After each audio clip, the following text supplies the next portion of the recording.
this CPU here, behind all this thermal paste that is the FX-8350, probably one of the most controversial CPUs in recent AMD history. And it was controversial for quite a few reasons. Its performance was outmatched pretty easily by Intel offerings from the time, it sweated more than Steve Ballmer, and to double it all off, there was a whole controversy about if it truly had 8 cores or not, because of the 8 cores sharing quite a bit of silicon between each other. With the main factor that still made many people buy them was that, well, they were cheap and there weren't too many other 8-core CPUs, so you could buy it at a price at that time. But probably one of the most fascinating things about it is that it actually wasn't that bad, despite what many people would want you to believe. Yes, in the end, AMD had to pay out customers who bought these chips, and yes, the FX CPUs made AMD develop an image of the cheap option, which took them quite a few years to recover from,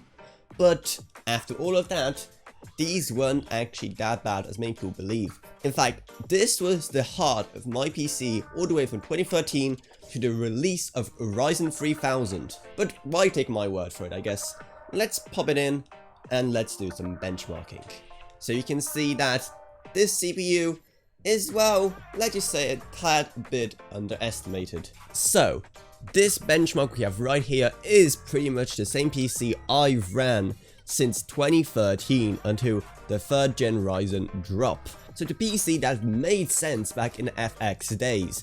It stars 16GB of DDR3 RAM, it was DDR3 back then, and for a graphics card we have ourselves an Radeon R9 280X, which was a pretty solid card at the time, and it should be a perfect balance of power with our FX-8350 so that nothing gets bottlenecked. So let's give it a go, shall we? And as you can see, even in more modern games like Rainbow Six Siege, it does not struggle at all, with some very favourable frame rates even at higher settings. Which is all pretty impressive, right? But if there's one thing I love more than all of you amazing people subscribing to this channel, by the way, remember to subscribe, it's proving people wrong. So why not introduce something that everyone would think would be completely bottlenecked by the FX-8350? Why not run a setup with a GTX 1080 Ti?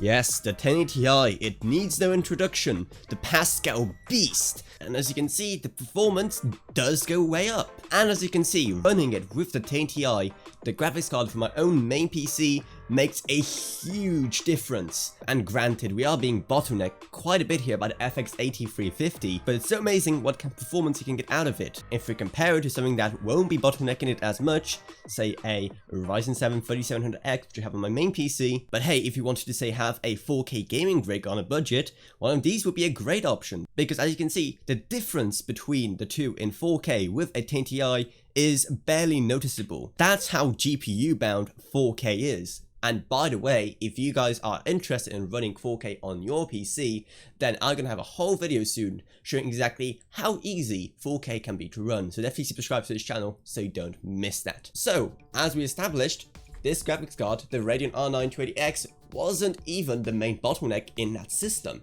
And we still got a tad more performance with the 1080 Ti. But that's not the end. See, there's one more trick up this system's sleeve. Because one of the other main perks of the FX lineup, apart from being cheap, was that they were great overclockers. In fact, the world record for the highest overclock ever, beyond 8 GHz, was achieved on an FX CPU. So I have quite high expectations. I actually never overclocked the CPU for all the time I've owned it. And even though that might sound still reasonable, seeing how, say, my 3700X can turbo to 4.4 GHz, you have to remember that's from the time where the IPC was way lower. So the overall efficiency per cycle was also not as good.